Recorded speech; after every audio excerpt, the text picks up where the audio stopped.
ఇదే గుళ్ళో ఇంకో తప్పు ఆయన చేశాడు. ఒకసారి ఆ వీడియో కూడా ప్లే చేయమ్మా.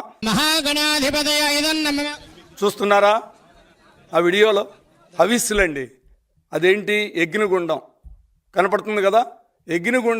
యజ్ఞగుండంలో మనం ఆ మంత్రం చెప్పేటప్పుడు ఆయన ఇచ్చినటువంటి ఆ వీటిని హవిస్సులు అంటాం. వాటిని అగ్నిగుండంలో వేస్తాం. మంత్రం చదువుతూ వేస్తాం, లేకపోతే మంత్రం వింటూ వేస్తాం. స్వాహ అనాలి. మంత్రం ఆయన చెప్తాడు, స్వాహ అంటూ మనం లాపలేస్తాం.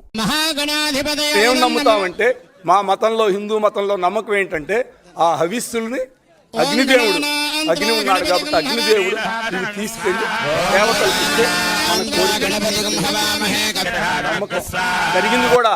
నా కళ్ళ ముందు నేను చూశాను. ఇలాంటివి జరుగుతూ ఉంటాయి. వీటిని ఆయన ఏం చేశాడు? అవి తీసుకెళ్లి పూజారి గారికి ఇచ్చాడు. అసలు నమ్మకం లేదు, ఇష్టం లేదు. ఎందుకు పోతావు స్వామి, మాకు కర్మ ఎందుకు నీ మూలకంగా? హిందూ మతం మీద, హిందూ దాడుల మీద ఎందుకు చేస్తావు? హిందూ మతం మీద నీకు నమ్మకం లేకపోతే వెళ్ళొద్దు.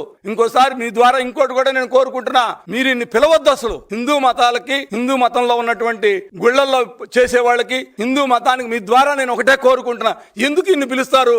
మాకెందుకు ఈ అవమానాలు చూపెడతారు? ఆయనకి ఇష్టం లేదు. మన కళ్ళ ముందు ఆయన కనపడుతుంది. ఆయన భార్య ఏమో తీర్థం ఇస్తే తల మీద పోసుకుంటుంది, ఈయనేమో తీర్థం కింద పోస్తాడు. ఇలాంటి పనులు చేసేవాళ్ళని పిలిచి మనం ఎందుకు అవమానపడాలి? హిందూ మతాన్ని ఎందుకు మీరు కించపరుస్తున్నారు? ఈ దేవాలయాల మీద వాళ్ళు చేసినటువంటి దాడుల సంగతి మీకు తెలుసు కదా. 1924లో ఎన్ని దాడులు అయినాయి? ఇవన్నీ కూడా ఒకసారి మీరు ఆలోచించండి.